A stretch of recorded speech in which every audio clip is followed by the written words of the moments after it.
Imagine, if you will, a world where the ordinary becomes the extraordinary, where every corner lies with mystery and each shadow dances with untold stories. Here, time bends and reality blends with fantasy. Ladies and gentlemen, boys and girls of all ages, welcome to the Emporium of Imagination.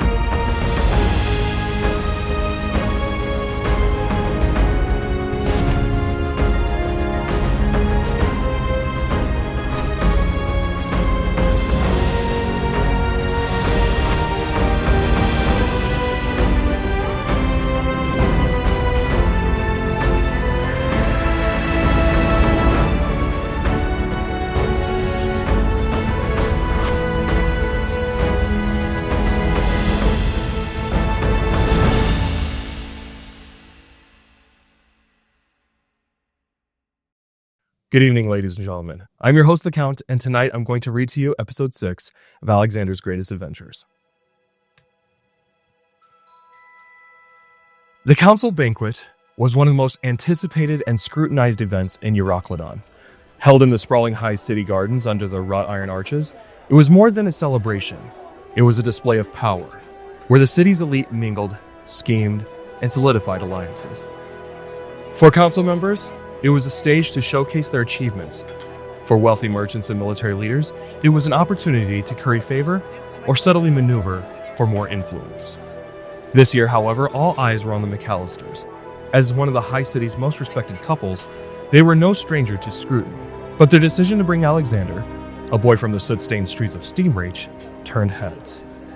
For James and Catherine, bringing Alexander wasn't just an act of kindness, it was a statement. In a world where status was everything, his presence was a challenge to the unyielding social order of the high city. But Alexander felt none of the McAllisters' confidence as he trailed behind them, adjusting his stiff collar of his borrowed coat. The high city gardens, with their golden lights and marble statues, felt as alien as another planet. Every glance, every hushed whisper was a reminder of how far he was from the world he once walked in. The boy from Steamreach? Why bring someone like that here? Do you think it's guilt, after the loss of their son Jordan? James moved with unshakable confidence, his sharp eyes missing nothing. Beside him, Catherine's gown swayed elegantly as she walked with her head high, undeterred by the whispers.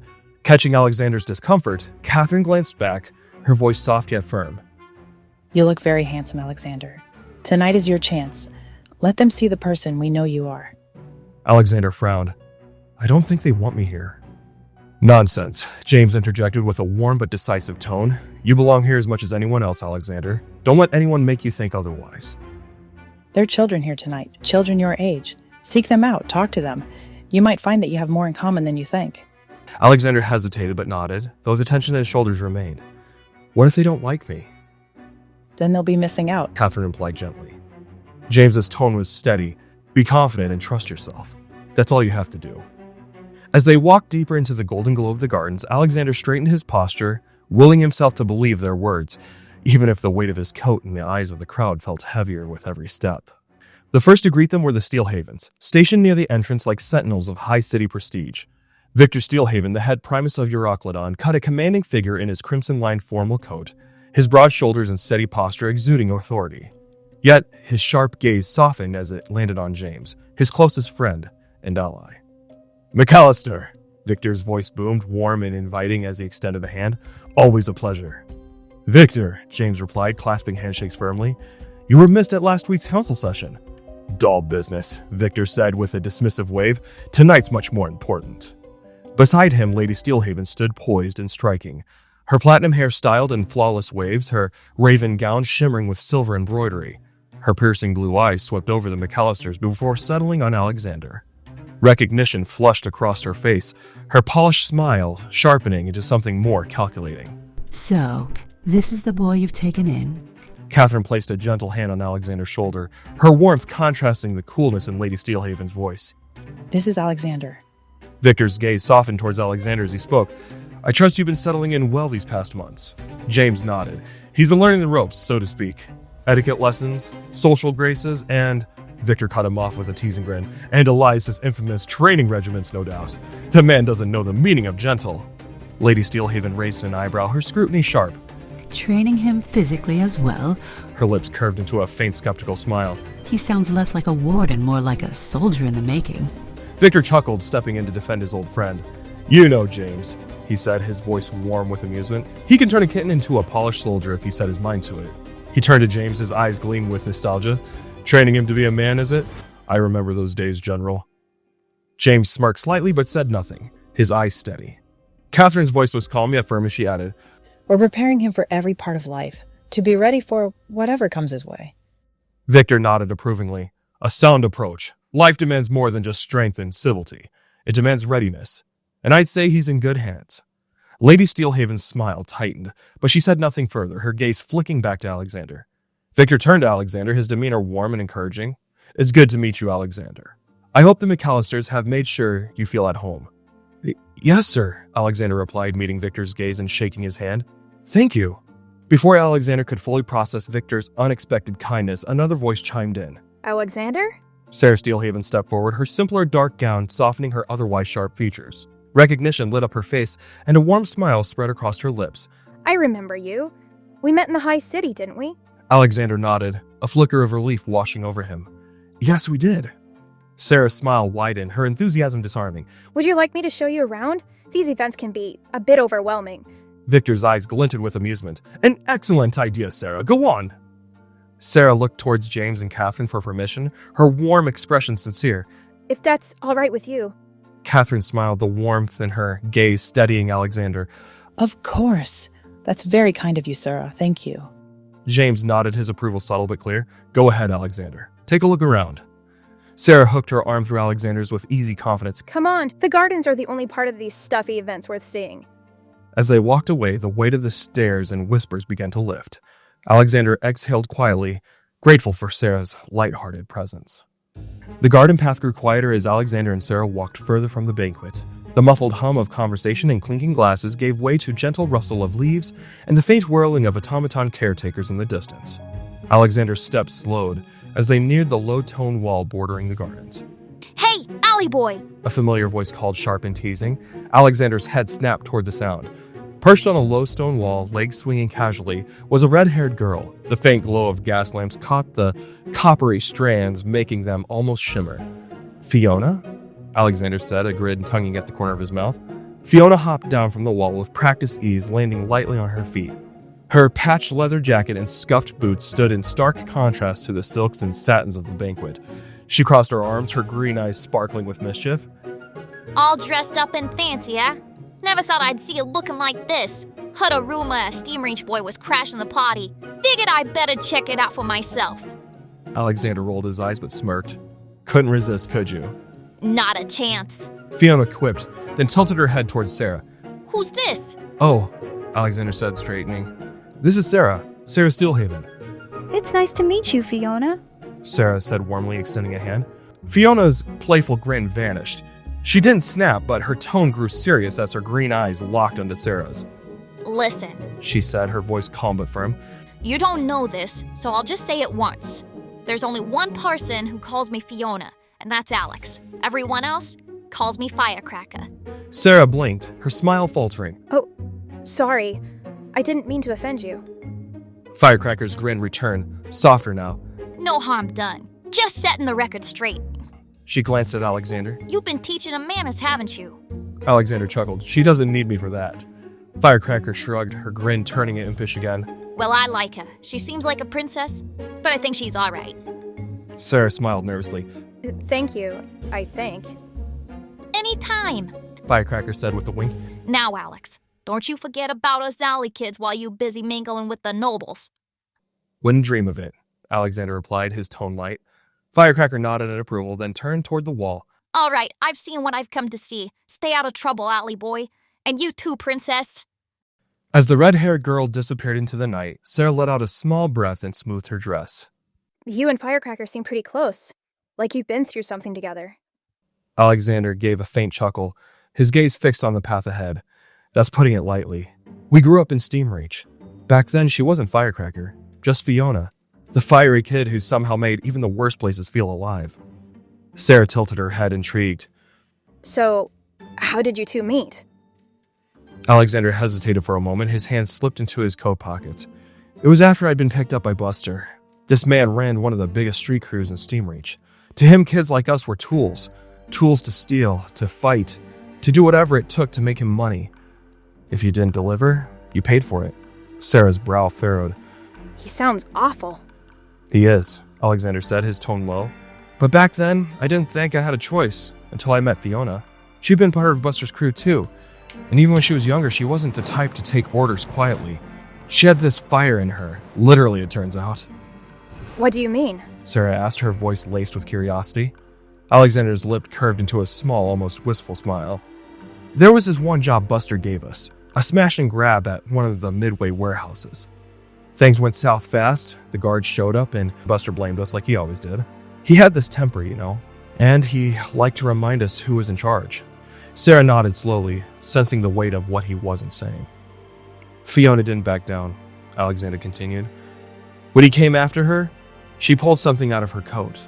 A makeshift explosive she rigged from scraps. I didn't even know she had it. Sarah's eyes widened. She used it on him? Not directly, Alexander said. She threw it at the ground between them, but the blast caught his arm, took it clean off. I thought she was done for, that he'd kill her on the spot, but she stood there staring him down, daring him to try.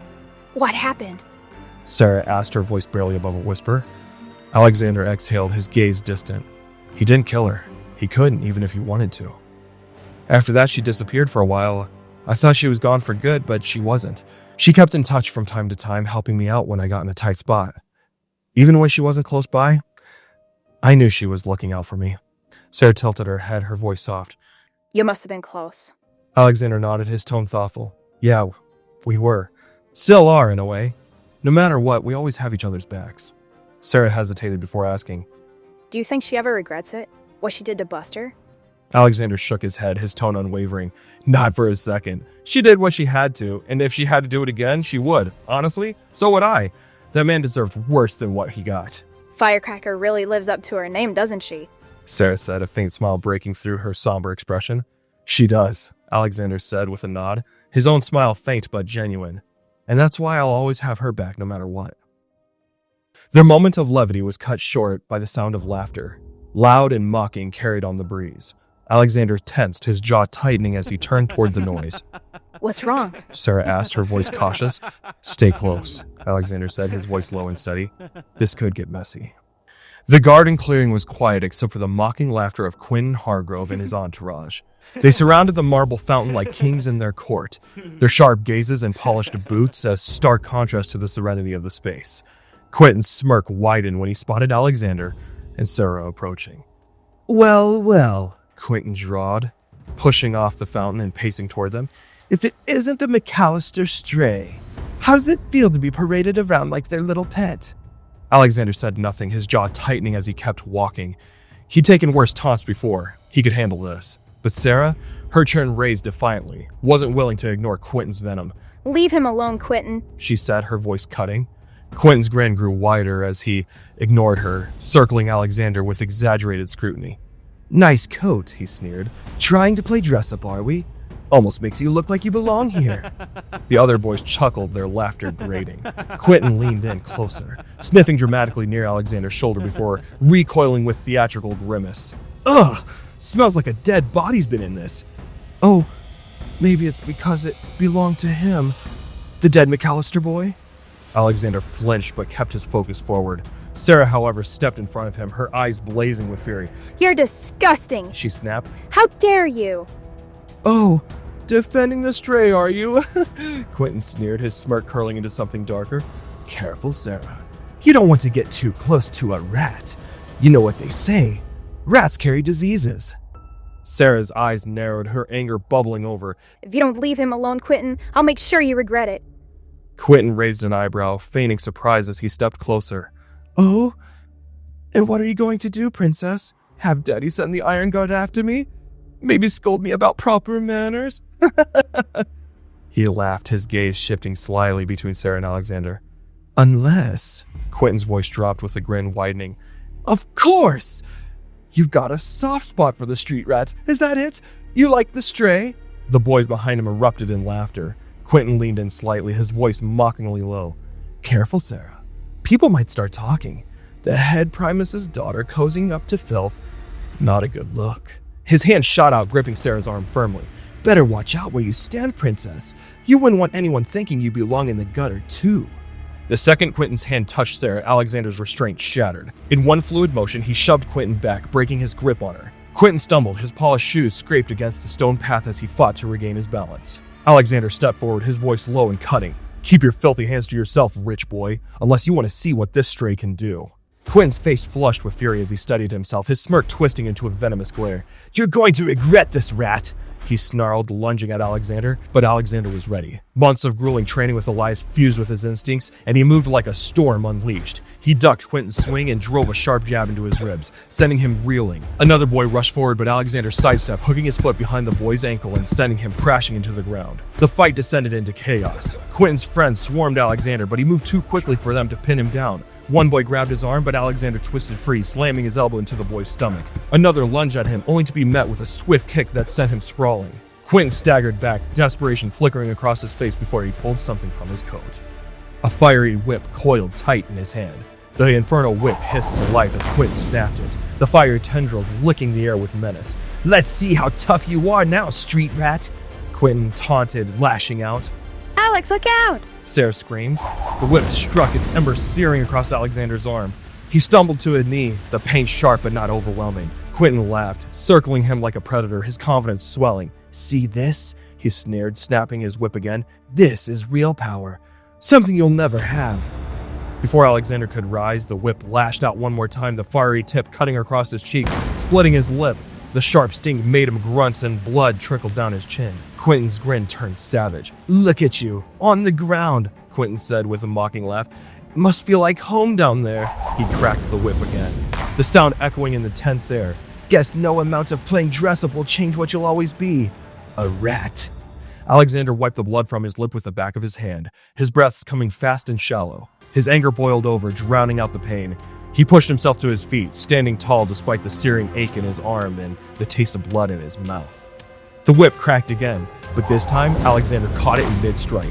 Gasp echoed from the crowd as embers burned against his palm, the fiery tendrils biting into his skin. Quentin froze, his smirk faltering, but before he could react, Alexander yanked hard, pulling Quentin off balance. The boy stumbled forward, his footing lost, and Alexander's fist met his jaw with a brutal uppercut. The force sent Quentin sprawling to the ground, the whip falling from his grasp as he clutched his face in shock.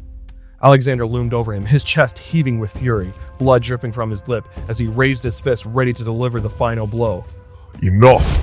A booming voice thundered. A massive hand closed around Alexander's wrist, stopping his strike midair.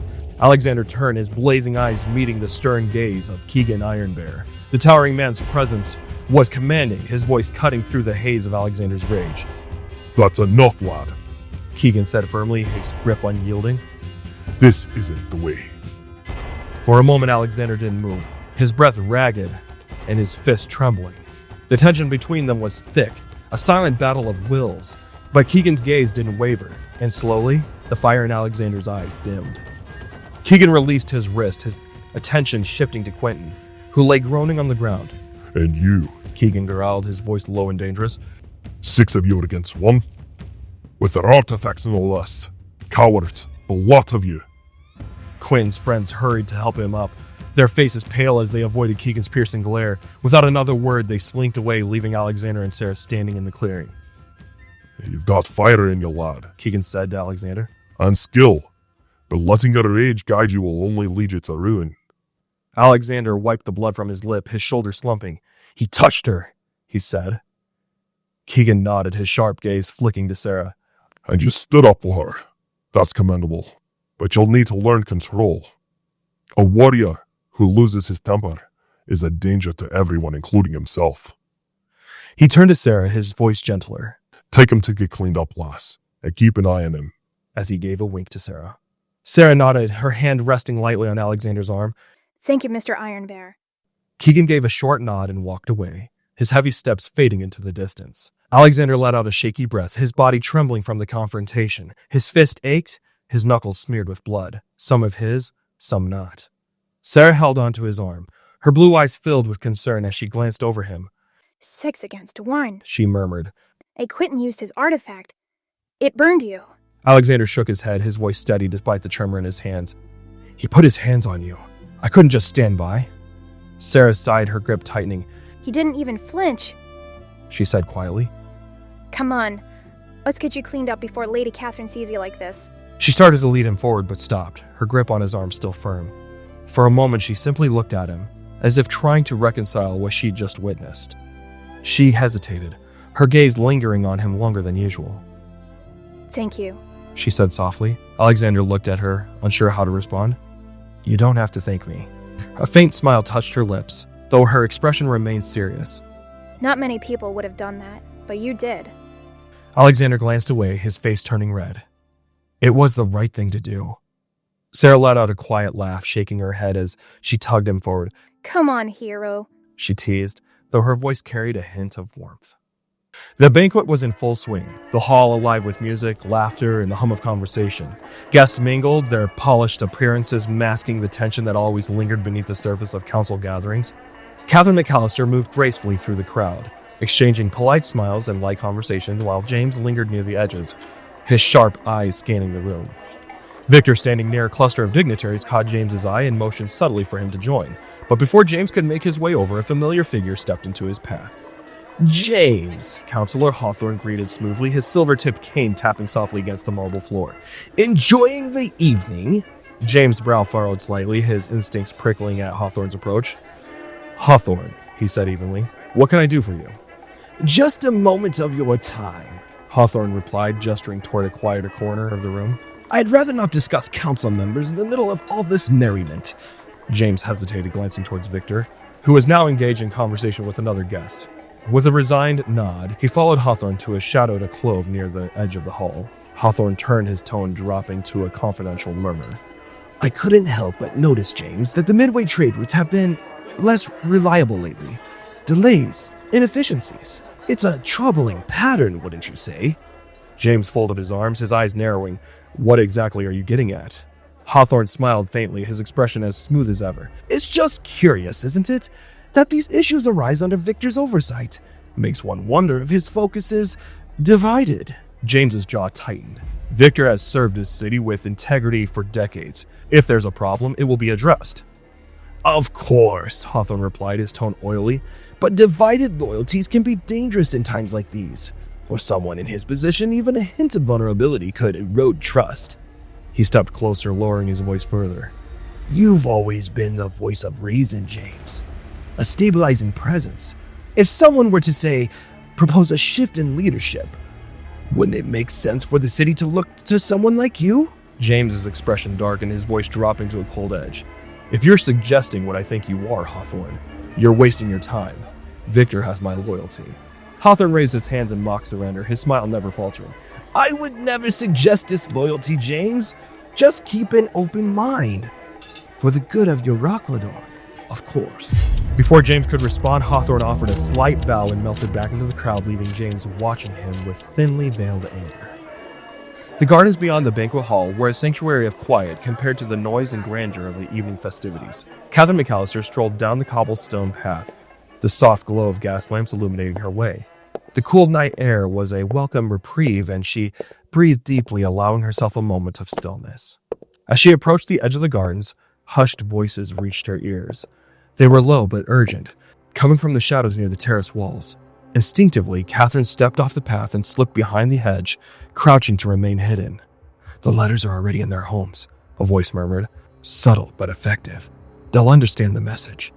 Another voice, deeper and edged with authority, replied, and the symbol, was it left where they'd see it? Of course, the first voice said. The leak doesn't waste opportunities. A red rose sealed in black wax. They'll know exactly who it's from. Catherine's pulse quickened. The leak of the death rose. She had heard the name whispered before, an elusive syndicate to operate in the shadows of Eurocolydon. Its influence rumored to stretch from the steam-reach slums to the highest echelons of power, but to hear it mentioned so openly was chilling. And the counselors, the second voice pressed. The letters were delivered to the most likely to falter under pressure, the first voice explained. Small concessions at first. The League knows how to cultivate obedience. Fear will do the rest. A pause, then a low chuckle. And Victor? Victor's position is delicate. The first voice replied carefully. He's useful for now, but power isn't given, it's taken. When time comes, the League will decide his fate. The second voice was quiet for a moment before responding. Victor has always been decisive when needed. Perhaps that's why he's endured this long. The sound of rustling papers reached Catherine's ears. She peered through the foliage and glimpsed one of the men holding a folded parchment, the black wax seal glinting faintly in the moonlight. We control the artifacts. We control the city. The man continued. Victor thinks his legacy will only be loyalty and a tradition, but even legacies can be rewritten. Catherine's breath caught. She leaned back slightly, her heart pounding. This is bigger than Victor. This is the council itself. A sudden crack of a twig beneath her foot made her freeze. What was that? One of the voices hissed sharply. Catherine ducked lower, pressing herself against the hedge as she held her breath. The faint shuffle of footsteps reached her ears, followed by silence. She stayed perfectly still, counting the seconds until she was sure they had moved on. When sounds fell silent, Catherine straightened herself and made her way down the cobblestone path, her mind racing. Letters marked with the League symbol, infiltrating counselors' homes, whispers of control through fear and manipulation, hints of dissent against Victor. Gathering her composure, she adjusted her gown and stepped briskly back toward the banquet hall. Her breath was quick, her thoughts sharper than ever. James needed to know what she had heard.